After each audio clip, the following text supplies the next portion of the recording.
한 번은 어느 여자분께서 비행기를 타고 여행을 가게 되었습니다. 공항에서 수속을 다 마친 후에 이제 게이트로 가는데 비행기를 기다리는 동안에 심심할 때 좀 먹으려고 사탕 한 봉지를 가게에 들려서 샀습니다. 사탕을 자신의 가방에 집어넣고 게이트 앞으로 와서 보니까 의자가 빈자리가 하나 있었습니다. 그래서 그곳에 앉았습니다. 옆에 마침 또 의자가 비어 있어서 자신의 가방을 의자에 내려놓고 비행기를 기다리고 있었습니다. 잠시 후에 자신이 먹으려고 산 사탕이 기억이 나서 사탕을 꺼내려고 가방에 손을 이렇게 열려고 하는데 옆에 남자가 있는데 그 남자가 사탕을 먹고 있는 거예요. 보니까 자신이 산 그 사탕입니다. 남자가 자기 사탕을 이렇게 먹고 있습니다. 그러니까 여자가 남자를 보더니 기가 막힌 거예요. 그 순간에 내 사탕을 갖다가 먹고 있다니. 그리고서는 한참을 기다리고 있는데 이 남자가 계속 사탕을 꺼내 먹는 겁니다. 자기 거를. 그 여자도 한참 남자를 바라보다가 더 이상 참지 못하고 자신도 그 사탕 봉지에 손을 넣고 그 사탕을 꺼내서 자기도 먹는 거야. 그런데 아무 말도 하지 않습니다. 그렇게 한참 사탕을 먹고 있는데 안내방송이 나옵니다. 이 여자분이 타고 갈 비행기가 이제 시간이 되었으니 탑승을 하라고 하는 것입니다. 이 여인이 일어나서 자신의 가방을 들고 탑승권을 꺼내려고 가방을 싹 열었습니다. 열어보니까 탑승권이 있고 그 옆에 자기가 둔 사탕의 봉지가 거기에 들어있는 것입니다. 이 여인은 그 남자가 먹었던 사탕이 자기 사탕이라고 생각을 한 것입니다. 그리고선 나쁜 놈, 도둑놈, 말도 없이 남의 가방에 손을 대서 사탕을 훔쳐먹다니. 그리고선 씩씩거리면서 자기도 열심히 그 사탕을 자기 걸 먹은 것입니다. 사람은 자신이 한번 생각하면 생각하고 싶은 대로 생각하고 믿고 싶은 대로 믿으려고 합니다. 성 어거스틴은 자신의 고백록에서 내 중심에는 마귀가 있기 때문에 듣고 싶은 것만 듣는다고 했습니다. 내 마음 중심에는 자기중심적이고 이기적인 그런 마귀가 있어서 내가 원하는 대로, 내가 듣고 싶은 대로 듣고 보고 싶은 대로 보고 믿고 싶은 대로 믿는다고 하는 것입니다. 아무리 진실을 말하려고 해도 이건 진실이 아니고 진리를 들어도 이건 진리가 아니다. 그렇게 믿으면 아무리 누가 진리를 말하고 진실을 말을 하려고 해도 전혀 들으려고 하지 않는다고 하는 것이죠. 예나 지금이나 많은 사람들이 진리를 찾아 헤매고 방황합니다. 진리가 아닌 것을 진리라고 믿고 평생을 따라다니는 사람들이 있고 자신의 모든 시간과 에너지를 다 거기에 허비하는 사람들이 있습니다. 참된 진리를 발견하고 또 그 진리를 따라가는 사람들이 있습니다. 여러분, 이 세상에서 정말 참된 진리를 발견하시고 그 진리를 따라가시는 성도님들이 되시기를 주님의 이름으로 축원합니다. 우리 옆에 계신 분들하고 우리 인사 나눕니다. 진리를 따라갑시다.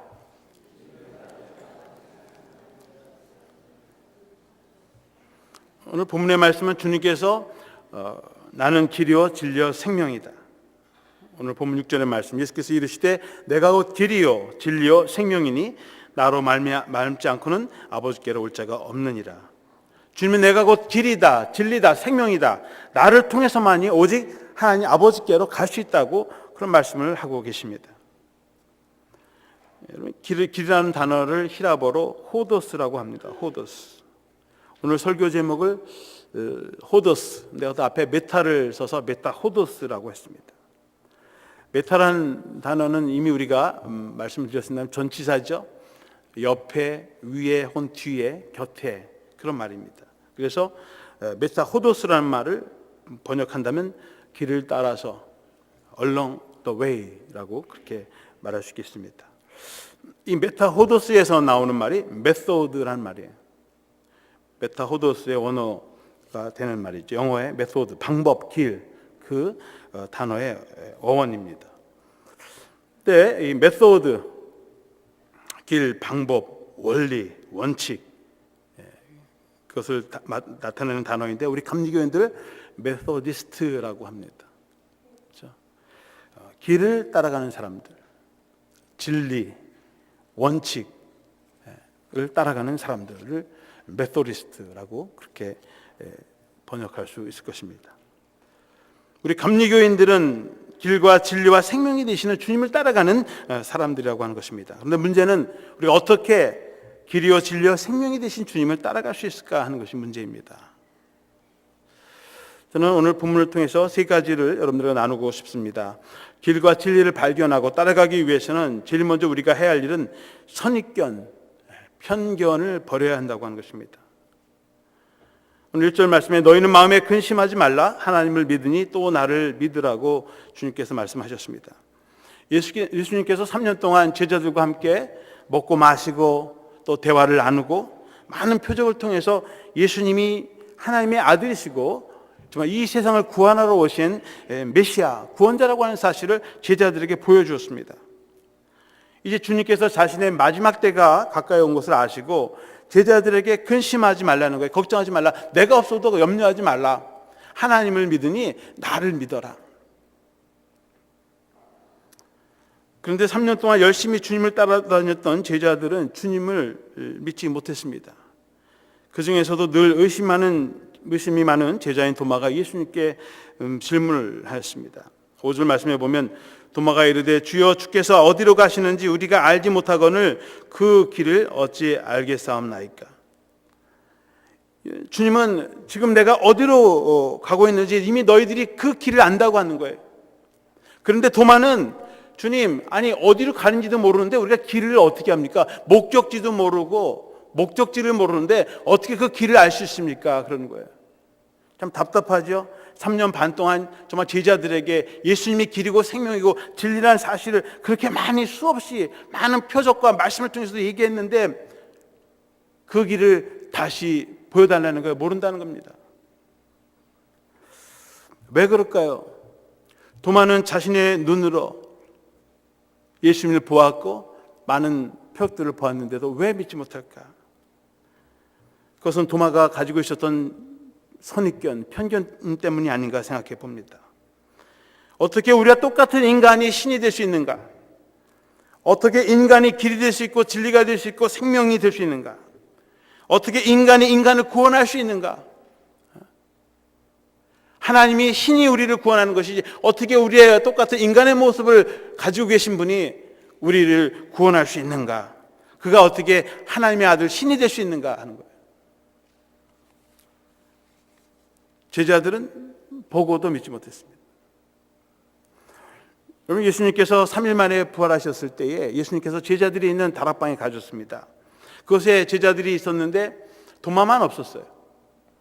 도마가 제자들한테 오니까 제자들이 야 도마야, 예수님이 부활하셨다. 우리가 다 봤다.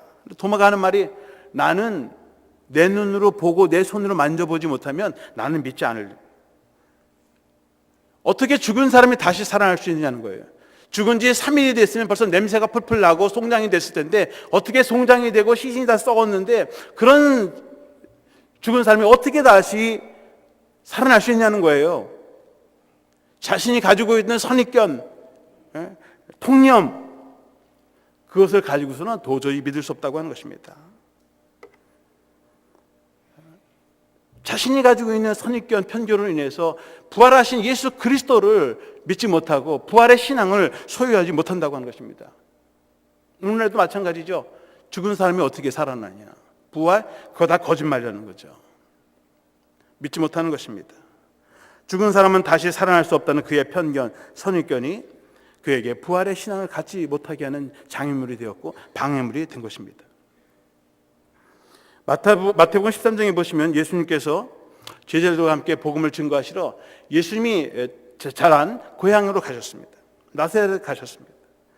마태복음 13장 55절, 56절 말씀해 보시면 이는 그 목수의 아들이 아니냐? 그 어머니는 마리아, 그 형제들은 야고보, 요셉, 시몬, 유다라 하지 않느냐? 그 누이들은 다 우리와 함께 있지 아니하냐? 그런즉 이 사람의 모든 것이 어디서 났느냐 하고 예수를 배척한지라. 예수님께서 자기 고향에 가셔서 옛날 함께 놀던 친구들, 또 친척들, 또 동네 사람들을 구원하기 위해서 그들에게 복음을 증거하기 위해서 먼저 찾아가셨습니다. 그래서 복음을 증거하는데 예수님을 보면서 아니 저 친구 저 목수 요셉의 아들 아니요? 마리아 그 아들 아니요? 그 집 아들 아니요? 아니 형제들이 시몬, 유다, 너희들도 지금 여기 우리 다 같이 사는데 저 사람이 그리스도라는 거예요? 저 사람이 하나님의 아들이라는 거예요? 그걸 어떻게 합니다? 우리가 자랄 때부터 어렸을 때부터 다 보고 왔는데 우리가 가지고 있는 알고 있는 그 생각, 그 선입견 그걸 가지고 볼 때 예수님은 결코 그리스도가 될 수 없는 사람들입니다. 그래서 예수님은 그들 향해서 고향에서 선지자는 환영받지 못한다. 그리고 떠나셨습니다. 자신들이 믿고 있던 고정관념, 선입견이 진리가 눈에 앞에 있으면서도 그 진리를 바라보지 못하고 진리를 배척하고 부인하는, 그래서 구원받지 못하는 백성들이 된 것입니다. 누가복음 10장에 가시면 예수님께서 선한 사마리아인의 비유를 말씀하셨습니다. 하루는 한 율법 교사가 와서 예수님께 어떻게 하면 우리가 영생을 얻을 수 있습니까? 그러니까 하나님을 사랑하고 이웃을 사랑해라. 그러니까 이 율법 교사가 예수님을 시험하려고 그러면 이웃이 누굽니까? 묻습니다. 이웃. 그럴 때 예수님께서 사마리아인의 비유를 들으십니다. 유대인, 율법 교사가 바라보는 사마리아인은 절대로 이웃이 될 수 없는 사람. 사마리아인들은 죄인이고 원래 주당 때부터 원수지간이고 저들은 저주받은 사람들이고 그래서 선한 일을 할 수도 없고 우리의 이웃이 될 수 없다고 하는 거죠. 근데 주님께서는 이 말씀하시면서 선한 사마리아인도 우리의 이웃이 될 수 있다고 하는 편견, 유대인들이 가지고 있는 편견, 저주받았다고 생각하는 이방인들도 하나님의 자녀가 될 수 있다고 하는 그 고정관념을 깨워주시려고 하는 그렇게 하신 말씀이시죠.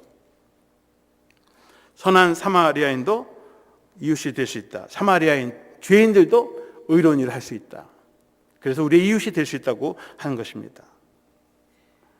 예수님께서 선한 사마리아 비유를 말씀하시면서 누가 강도 만난 자의 이웃이냐라고 묻습니다. 그때 37절에 보시면 이르되 자비를 베푼 자니이다. 예수께서 이르시되 가서 너도 이와 같이 하라 하시니라. 자비를 베풀어 준 사람, 강도에게 자비를 베풀어 준 사람, 그 사람이 이웃이에요. 바로 사마리아인입니다. 사마리아인이 이웃이 될 수 있다. 그리고 너도 가서 사마리아인처럼 선행을 베푸는 삶을 살라, 그렇게 말씀하고 있습니다. 선한 사마리아인처럼 이웃에게 선행을 베푸는 삶을 살라고 하는 것입니다. 우리 기독교인들 향해서도 너희도 선한 사마리아인이 되어야 된다. 그래서 선한 일을 해야 된다고 그렇게 말씀하고 있는 것입니다. 또 강도 만난 자의 상처를 치료해주고 또 돌보는 여간집 주인처럼 세상에서 상처받고 강도 만난 사람들을 치유하고 위로해주고 그들을 다시 회복시켜주는 것, 바로 그것이 오늘날 교회가 해야 할 사명이다라고 말씀하고 있는 것입니다. 여러분, 믿음의 조상 아브라함, 사라도 편견을 가지고 있습니다. 늙으면 아이를 낳을 수 없다. 아이를 주겠다고 약속했는데 10년이 지나도 아무 소식이 없어요. 20년 가까이 됐는데도 소식이 없어요. 우리 자꾸 늙는데, 사라가 아브라함에게 여보 우리 늙는데 이러다간 애는커녕 아무것도 못 갖습니다. 우리끼리 저 하갈 데려다가 해서 아이 낳읍시다. 그래서 아이를 가졌어요. 나이가 너무 많으면 아이를 낳을 수 없다. 너희가 나이가 많으면 하나님의 일을 할 수 없다. 하나님의 기업을 이을 수 없다. 하나님의 사역을 감당할 수 없다라고 하는 편견이에요. 그런데 아브라함이 100살이 되었을 때 하나님께서 아이를 주셨습니다. 나이가 많아도 아이를 가질 수 있고, 나이가 많아도 하나님의 기업을 이을 수 있고, 하나님의 사역에 동참할 수 있고, 하나님의 나라의 역사를 이끌어갈 수 있다라고 하는 비전을, 꿈을 심어준 거죠. 아브라함과 사라가 100살의 아이를 가졌을 때 그는 믿음의 조상이 되었어요. 믿음의 아버지가 되었고 믿음의 어머니가 되었고 비로소 하나님을 믿는 믿음의 사람으로 새로운 존재로 거듭나게 된 것입니다. 여러분, 편견을 벗어버려야 합니다. 선입견과 편견을 벗어버리고 그리스도의 도를 진리를 깨닫게 될 때 바로 그것이 메타호도스로 가는 길인 것입니다. 메타호도스로 가는 두 번째 길은 자기를 비우라는 것입니다. 8절 말씀에 보시면 빌립이 이르되 주의 아버지를 우리에게 보여주옵소서 그리하면 족하겠나이다. 이런 빌립은 머리가 굉장히 좋은 사람이고요, 계산이 빠르고 현실적이고 그리고 합리적이고 그냥 이성적인 사람입니다. 그리고 성질도 급해요. 뭐냐면 아버지 하나님 그러는데 그러지 말고 그냥 지금 당장 하나님 아버지를 내 눈앞에 보여달라고 하는 것입니다. 제가 한국에 있을 때 청년 시절에 전도하러 다녀요. 예수 믿으라고 이렇게 교도소에도 가보고 또 병원도 가보고, 그러면 뭐라 그러면 저한테 하나님을 보여주면 제가 믿겠습니다 그래요. 근데 제가 무슨 수로 하나님을 보여주십니까? 가장 빠르고 쉬운 방법은 눈에서 확 보는, 당장 눈앞에서 보여주면 되는데 그게 안 되는 거예요. 왜냐하면 진리라고 하는 것은 그러기 쉽게 앉아서 눈을 본다고 믿어지는 것이 아니기 때문에 그렇습니다. 요한복음 6장에 가시면 예수님께서 오병이어의 기적을 베푸시는 말씀이 나옵니다. 그런데 그 오병이어의 기적을 베푸시기 전에 빌립에게 묻습니다. 요한복음 6장 6절 7절 말씀을 보면 이렇게 말씀하시면 친히 어떻게 하실지를 아시고 빌립을 시험하고자 하심이라. 빌립이 대답하되 각상을 조금씩 밟게 할지라도 200데나리온의 떡이 부족하리이다. 예수님께서 빌립이 머리가 좋고 머리 회전이 빠른 걸 알고 묻는 거예요. 여기 사람들이 많은데 우리가 어떻게 하면 이 많은 사람들을 먹일 수 있느냐? 근데 딱 보니까 한 남자가 한 5천 명, 거기다 여자까지 한 5천 명, 애들까지 하면 줄 잡아도 10,000명인데 10,000명에 1인당 한 5불씩만 잡아도 한 5만 불은 필요하겠군요. 주님, 우리가 조금씩 각주를 해도요 한 5만 불은 있어야 됩니다. 이 사람들 먹이려면. 그러니 우리가 어떻게 먹일 수 있겠습니까?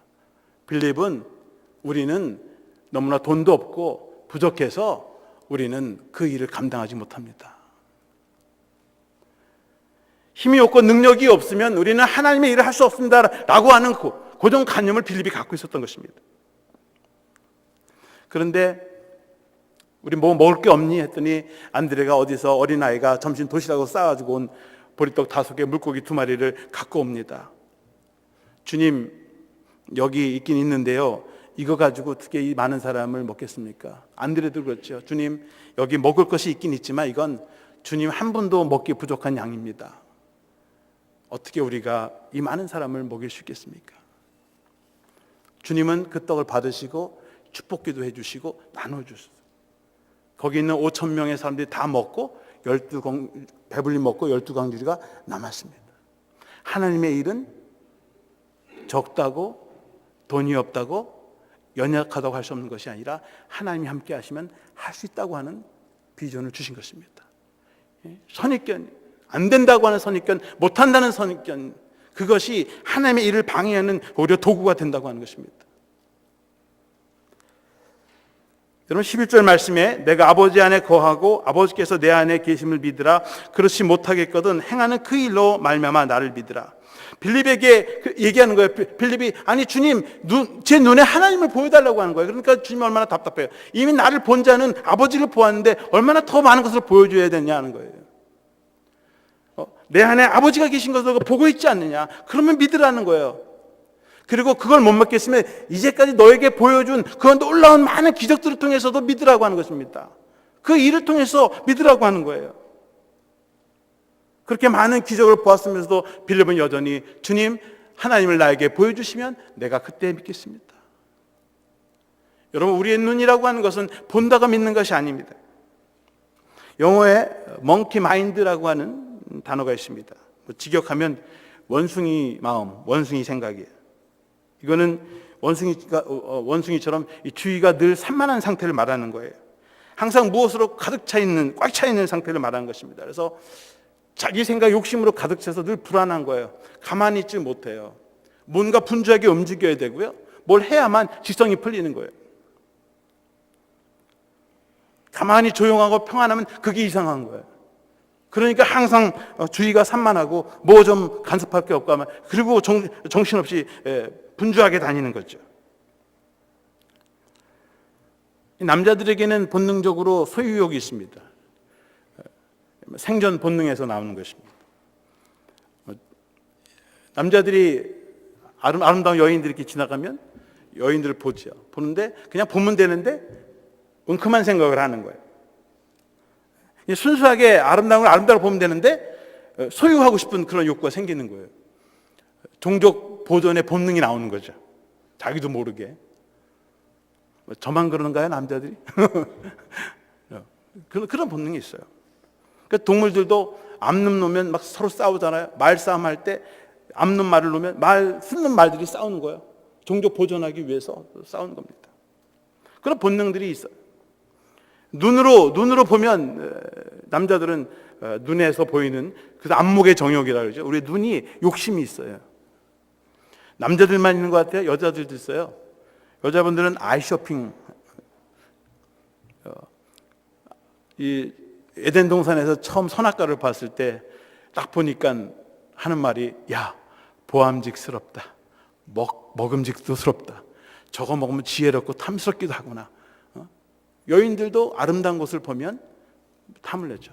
좋은 곳을 보면 탐심이 생겨요. 쇼핑을 가면 집에서는 피곤하다 그러고 쇼핑만 가면 그냥 몇 시간을 다녀요.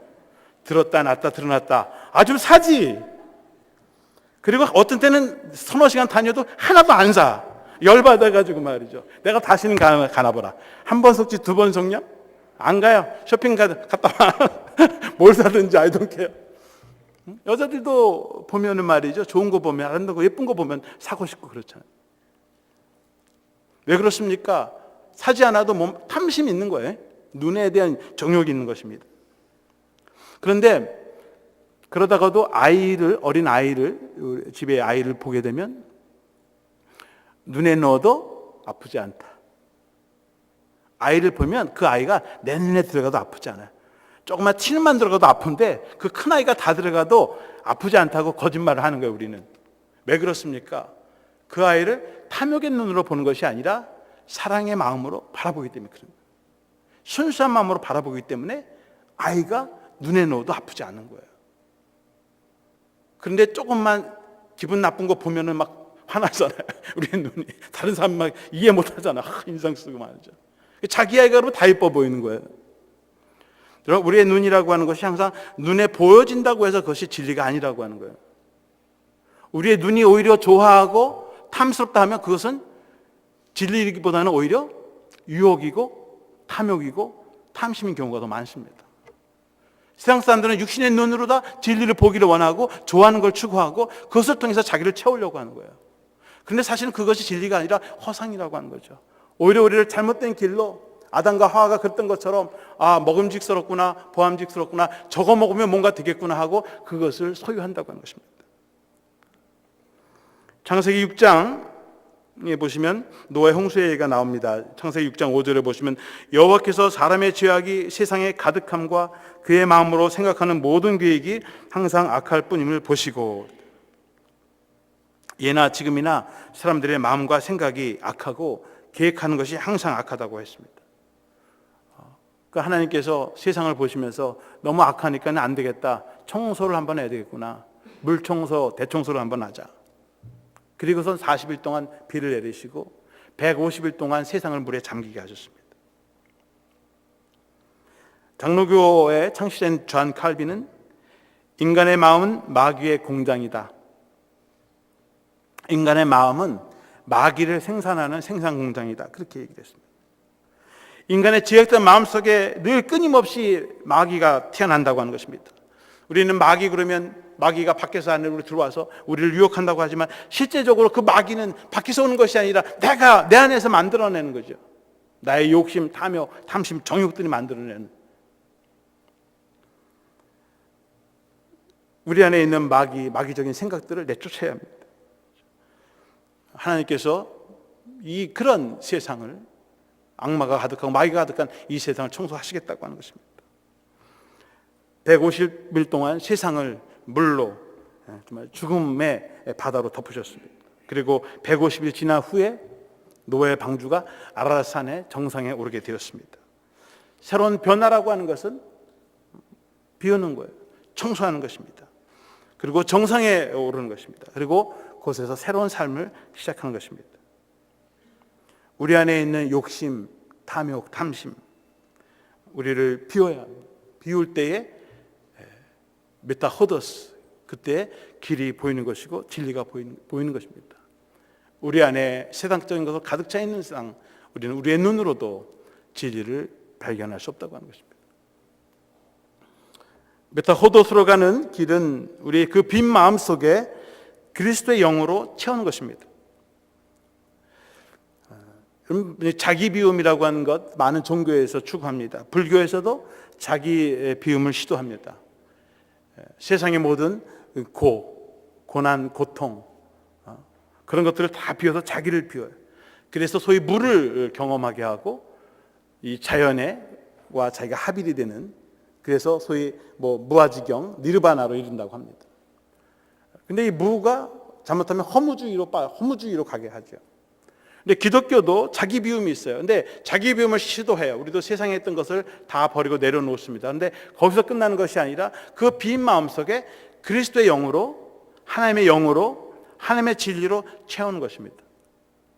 그래서 이제는 내가 내 삶의 주인이 되는 것이 아니라 성령께서 그리스도의 영으로 내 안에 임재해 계시고 나를 주장해 나가는 것입니다. 그래서 이제는 내가 사는 것이 아니고 내 안에 그리스도께서 사셔서 그분이 나를 주장해 나가는 삶을 살아가는 것, 바로 그것이 진리로 가는 길이죠. 오늘 읽지는 않았습니다만 16절, 17절 말씀해 보시면 내가 아버지께 구하겠으니 그가 또 다른 보혜사를 너에게 주사 영원토록 너희와 함께 있게 하리니 그는 진리의 영이라. 세상은 능히 그를 받지 못하나니 이는 그를 보지도 못하고 알지도 못합니다. 그러나 너희는 그를 아나니 그는 너희와 함께 거하시며 또 너희 속에 계시겠습니다. 이제 예수님께서 제자들을 이 세상에 두고 이제 하나님의 나라로 올라가시면서 아주 떠나는 것이 아니라 하나님의 영, 보혜사께서 이 세상에 오셔서 우리와 함께 영원토록, 우리가 죽어서 하늘나라에 갈 때까지 우리와 영원히 함께 계시는 보혜사 성령님을 보내주시겠다고 하는 것입니다. 그는 진리의 영이라고 하는 거예요. 우리를 진리로 인도하는 길이라고 하는 것입니다. 그런데 세상은 그를 진리의 영을 받지도 못하고 보지도 못하고 알지도 못한다. 진리라고 하는 건 세상의 눈으로 세상 사람들이 세상의 지식, 세상의 경험, 세상의 능력으로 얻을 수도 없고 볼 수도 없고 알 수도 없는 진리의 영이라고 하는 것입니다. 예수 그리스도를 통해서만이 영의 눈이 띄어지는 사람들만이 진리를 볼 수 있고 그 길을 갈 수 있다고 하는 것입니다. 그분이 우리 안에 들어오셔서 우리를 주장해주고 우리를 인도해 나간다고 하는 것입니다. 그래서 보혜사라는 단어를 히라보로 보면 파라클레토스라고 합니다. 파라라는 말은 옆에, 비사이드라는 말이고, 클레토스는 부름받았다는 말입니다. 그래서 파라클레이토스는 곁에서 도와주기 위해서 부름받은 사람입니다. 우리가 어려움을 당할 때 내 옆에서 나를 도와주는 사람이에요. 그래서 변호사, 법적인 문제나 이런 어려움을 당할 때 나를 법적으로 도와주는 사람이 변호사예요. 또 내가 정신적으로 마음의 질병이 있을 때 찾아가는 상담사, 카운셀러, 또 내가 어렵고 힘들 때 나를 위로해 주는 컴포터, 바로 그것이 보혜사 성령님의 이름인 것입니다. 변호사, 상담사, 위로자, 우리가 어려운 일 당할 때 우리 곁에서 함께 해주시는 그런 분입니다. 우리가 사람을 만날 때 어떤 사람은 늘 만나도 마음이 편해지는 사람이 있습니다. 그 사람을 만나고 싶어요. 만나면 위로가 되고 용기가 되고 다음에 또 만나고 싶어요. 그런데 어떤 사람은 만나면 마음이 불편합니다. 힘이 듭니다. 어떤 사람 만나면 에너지가 솟아요. 힘이 납니다. 그런데 어떤 사람 만나면 에너지를 뺏어가요. 그래서 피곤해. 정말 만나면 피곤한 사람이 있습니다. 그걸 영어로 UPS라 그래요. 유난히 피곤한 사람. 함께 만나면 에너지가 솟고 힘이 솟고 해야 되는데 만나면 에너지를 다 빼앗겨가지고 탈진이 돼가지고 그 다음에 일을 못할 정도가 되는 사람들이 있어요. comfort라는 말은 come, 함께, together. force라는 말은 힘이에요. 에너지, 요새입니다. 견고하게 해주는 fortress, 요새와 같은. comfort라는 말은 함께 있으면 함께 견고해지는 거예요. 그게 comfort예요. 위로되고 힘이 되는 것이죠. 성령님께서 우리에게 위로자가 되신다고 하는 것은 그분이 우리에게 오시면 우리가 견고해지고, 우리가 더 단단해지고, 우리가 더 든든해지고, 우리가 튼튼해지고 되는 것입니다. 성령이 충만한 사람은 다른 사람들이 오면 기댈 수 있고, 위로를 받을 수 있고, 평안을 누릴 수 있고, 에너지와 힘을 공급해 받는 사람, 그런 분들이 있어요. 성령이 충만한 사람들, 자신이 받은 하나님의 은혜, 하나님의 사랑을 나눠주면서 그리고 함께 견고해져 가는 거죠. 그것이 성령 받고 성령이 충만한 사람들의 모습인 것입니다. 몇 년 전에 데이브 갤러웨이라고 하는 사람이 월남전에서 돌아온 한 병사에 관한 이야기를 했습니다. 어떤 부부가 월남전에 자기 아들을 군인으로 보냈습니다. 그리고 성탄절이 다가오는데 이 아들이 이제 전쟁에서 돌아온다는 그런 소식을 듣게 되었습니다. 그래 이 부부가 열심히 아들을 맞이하면서 성탄절 준비를 하고 있었습니다. 이제 성탄절이 다 돼서 아들에게 전화가 걸려왔습니다. 어머니, 제가 미국에 도착했습니다. 어머니가 반가운 마음으로, 그래, 성탄절에는 집에 올 수 있겠지? 예, 제가 성탄절에는 어머니 함께 집에서 보낼 수 있습니다. 근데 어머니, 제가 친구가 있는데 함께 가도 될까요? 그러니까 어머니가, 친구? 그럼 친구 괜찮지. 친구 같이 데리고 오너라. 얼마든지 데려와 줬다. 그러자 아들은, 그런데 어머니, 제 친구가 사실은 큰 부상을 당했습니다. 팔이 하나가 없고 두 다리가 없습니다. 그리고 얼굴은 화상을 당해서 굉장히 참 얼굴이 좀 흉측스럽습니다. 그래도 괜찮습니까? 조금 머뭇거리면서 그래도 친구라고 하니까, 그래 좀 힘들겠지만 데리고 오너라. 같이 성탄절을 보내자. 그러자 아들은 이번에는, 어머니 근데 그 친구가 그냥 잠깐 놀러 오는 것이 아니라 아주 함께 살려고 오는 거예요. 어머니가 말을 잇지 못합니다. 팔이 하나가 없고 두 다리가 없고 얼굴엔 화상이 있고 정말 그 사람을 뒷바라지 해야 되는데, 그러니까 어머니가 아들에게, 아들아 그건 좀 어렵겠다. 왜냐하면 그 사람 돌보려면 우리 식구들이 더 많은 희생과 고생을 해야 되지 않겠니? 그러니 안 되겠다. 그리고 나 지금 파티에 가야 되니까 나중에 또 얘기하자. 그리고 전화를 끊고 나갔습니다. 부부가 파티에 나갔다가 들어오는데 캘리포니아에서 한 경찰서에서 전화가 걸려왔습니다.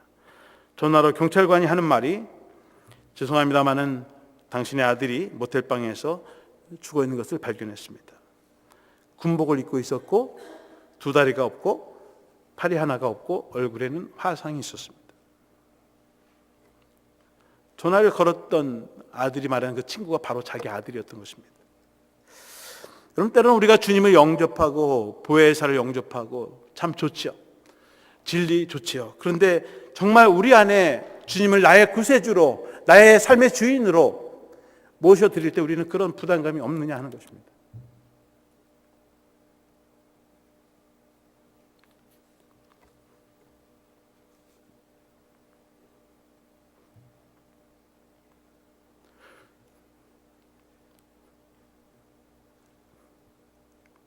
죄송합니다.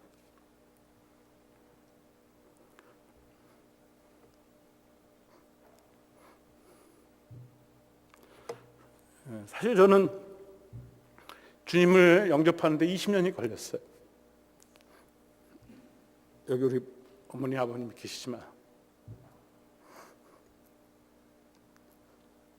어머님이 서원하고 신학교에 간 지 한 15년이 지나서 40이 돼서 목사가 됐습니다. 예수님을 만난 것은 20살에 만났는데 목사가 된 것이 20년이에요. 목사 안수를 받을 때 어머님이 하시는 말씀이, 야, 인제야 마음을 놓는다.